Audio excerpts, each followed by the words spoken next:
As I mentioned in the last video, that was only part one of the entire weekend. Well, part two right now is doing that for me. I'm going to be reviewing two events for all of you. The first one's going to be, of course, the collaboration between both TNT Extreme Wrestling and Game Changer Wrestling called Supreme Extreme. This took place on the 15th. This is just one of the recent events by GCW. And the next one is, of course, we're now in week 2 of the Fighting Spirit Unleashed by NJPW Strong. And of course, we got a couple of news updates that I'm going to be sharing what's been going on in the world of pro wrestling. So, let's get ready for another episode of Deleted Wrestle Zone.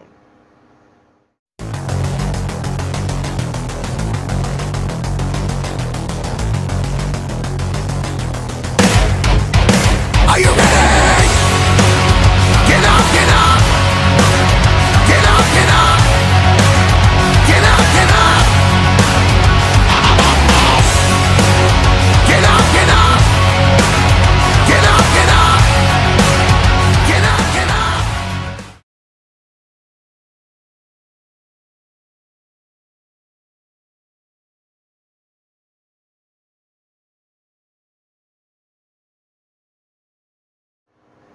Welcome everybody to Deleted Wrestle Zone, all things that it's pro wrestling with AEW, NXT, New Japan Pro Wrestling, Impact Wrestling, the National Wrestling Alliance, various promotions, wrestlers, matches, and championships. I am your host, Jay, right here. So, let's begin with, of course, with the collaboration between TNT Extreme Wrestling and GCW. Their latest event is called Supreme Extreme. This took place on the 15th of September in Liverpool, I believe. So it opened up with, of course, Nick Wayne taking on Dan Maloney, the current, of course, TNT champion. And I thought it was a pretty good match. I think it was amazing. It was really good.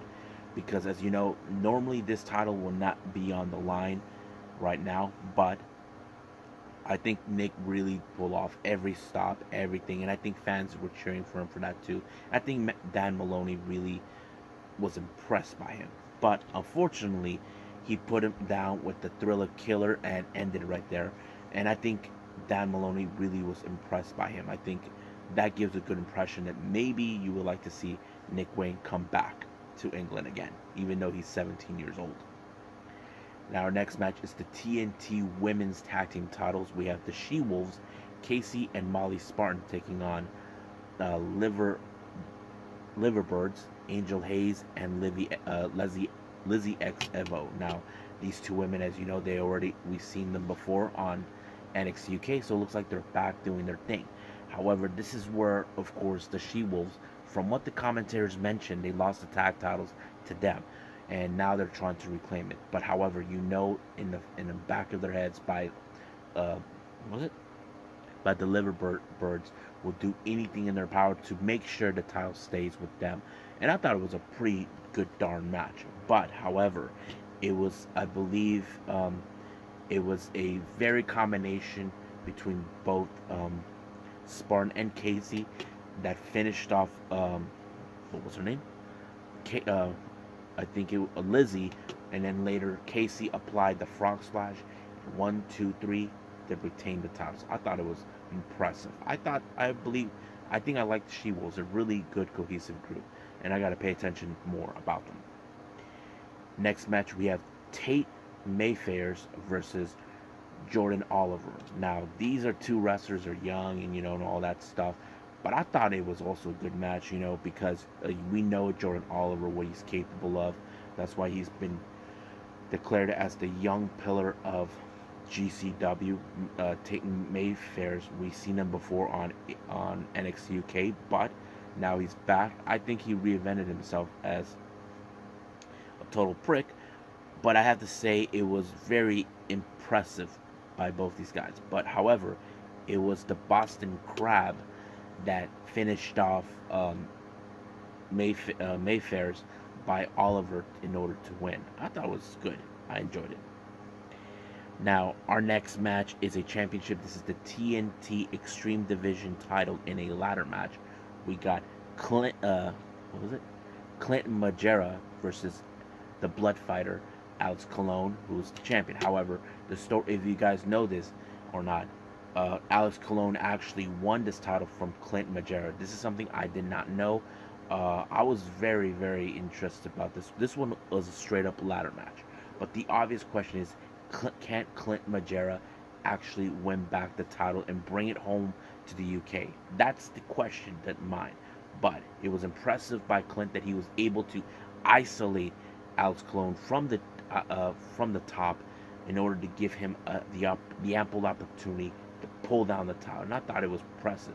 And he regained the title that he lost a while back against Alex Colon. Now, our next match, we have tag team action. We got the Kings of the North, Bonesaw and Damien Corum versus CPF, Callum Newman and Joe Lando. Now, it was a very interesting matchup because the Kings of the North, they're big brutes guys, and you look at CPF, they are a bit lighter, but they have the advantage of the speed. This is more of the case of speed versus power, but the honest question does remain: how did this goes? Well, who wins? Well, in this one, it was the lariat conducted by none other than Bonesaw that he applied onto Newman. 1, 2, 3, it was over. So he nearly took his head off, from what I saw. Next match, we have Blake Christian Allhart taking on Dean Allmark. Now, this was a pretty good match. I think it was good. I liked it. A lot of high spots on this because we know high spots can throw a very, very good moment in this. But the one thing that was impressive from what I saw, this guy has one particular move, Allmark, called the Ruby Cutter. It's kind of like a flip, and then you put them down by the back of their necks, like kind of like that. But he did it on the top of the turnbuckle on Blake Christian that allowed him to win the match. I was impressed by that. Now, our next match, we have, of course, Session Moth Martina taking on Ali Catch. Now, this is a very interesting match. Martina, you know, she's always drinking, having a good time. But the one thing you should know, I don't know what TNT were thinking. They did not check that she had a knife. Basically, Ali Catch brought a knife, and no one didn't know about that. But however, Ali Catch was able to put away Session Moth Martina with the Bussy Power Driver in order to win the match. Now, our next match is the Internet Championship match that belongs to Matt Cardona. He put it on the line against man like Darius. I thought this match was great because it showed Darius he's not joking around, he's not playing. But of course, Matt Cardona thinks that he sucks, that he's no good. But however, Darius took a great moment. But however, he had the match won if it wasn't for Matt Cardona with the foot.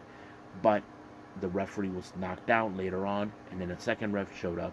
But the ref did not see what Cardona did when he kicked Darius right in the groin in order to win the match. However, Cardona, being the prick that he was, decided to beat down Darius. But luckily, his tag team partner, our current champion, who he's going to be facing, Dan Maloney, showed up for the helping hand. Now, you can tell by the look at Matt Cardona, he may not like what he saw, but however, you know for a fact he wants that title that he desires the most. But of course, but one thing I liked about the end of this event, the end of this match, is Dan Maloney knows you won that match. That title should have been yours, which is obviously true if it wasn't for Matt Cardona's antics. So we'll see if there's any more TNT events. Hopefully they put it. I'll review them. But I have to say I like this one. It's pretty good. I enjoyed every match of it. But right now, let's move on to our final review: New Japan Strong, Fighting Spirit Unleashed.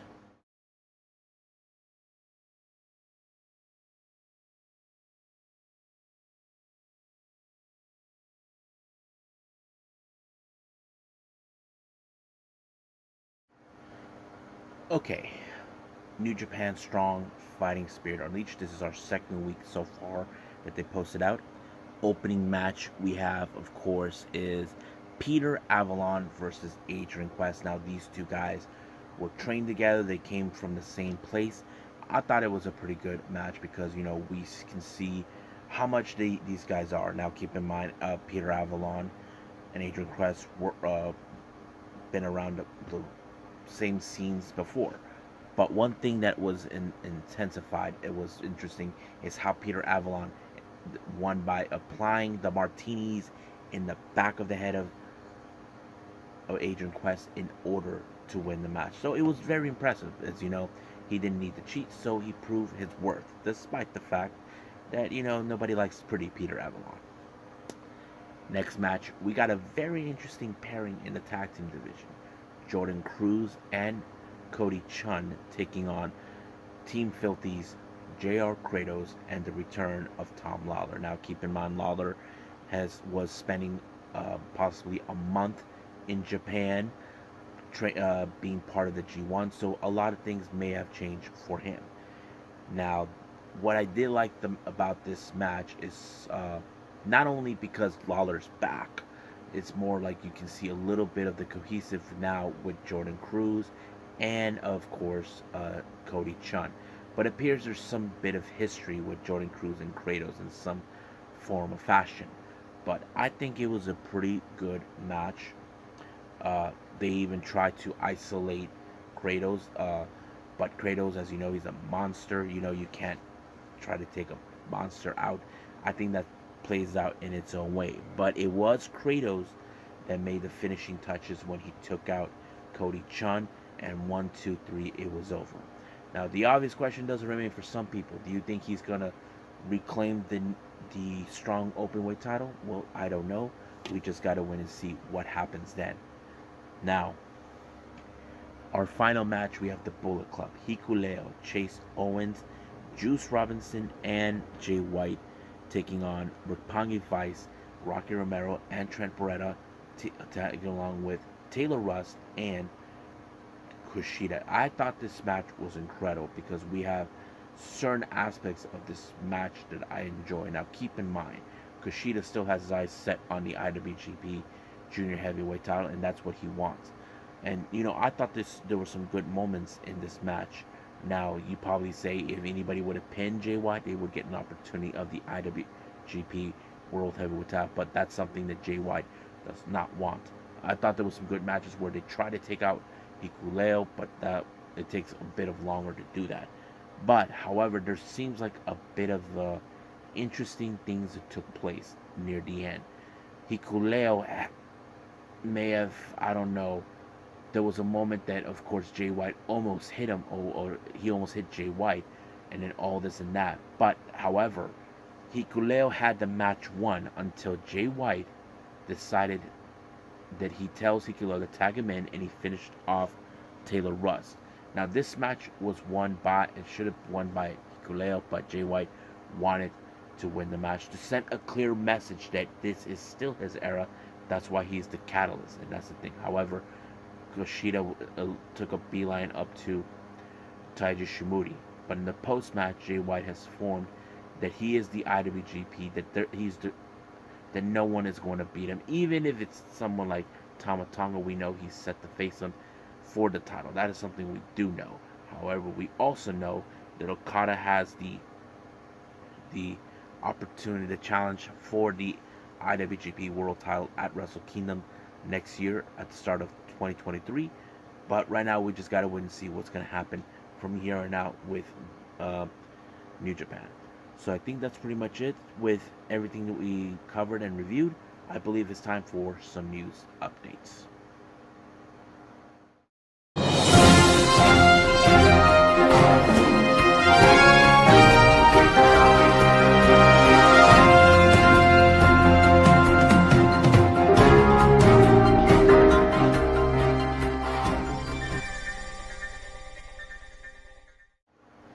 Okay, here are some news updates for everyone. First things first, we want to say congratulations to Mandy Rose and her new fiance, Tino Zabatelli. If you guys know him or not, he also wrestles in WWE, but we never seen him on TV. You may have heard the stories about him that he was the snitch who was giving information to Vince when AEW started coming around. He was released from the company and then rehired back. But nevertheless, congratulations, Mandy. Now moving on. Now I haven't talked about this new all-females promotion that's kind of being run by Maria Kanellis. Apparently they are bringing in people they're going to hire. I think they're going to have only people for women's only, from my understanding. And they just announced for a commentary team they're going to have Sam Lerna and Alyssa Marino. I know I've seen Alyssa Marino before. I think she might have done commentary or ring announcing. Not 100% sure, but I'll figure it out. Good news on the AEW front.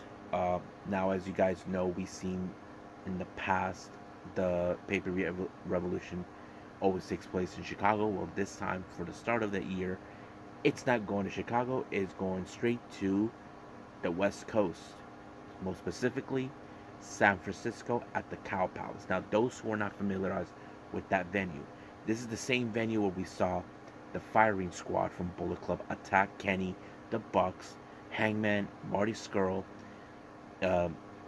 Yujiro, and Chase that led to the split of a civil war amongst the Bullet Club. So that's the same venue. Now, we know that New Japan has done it.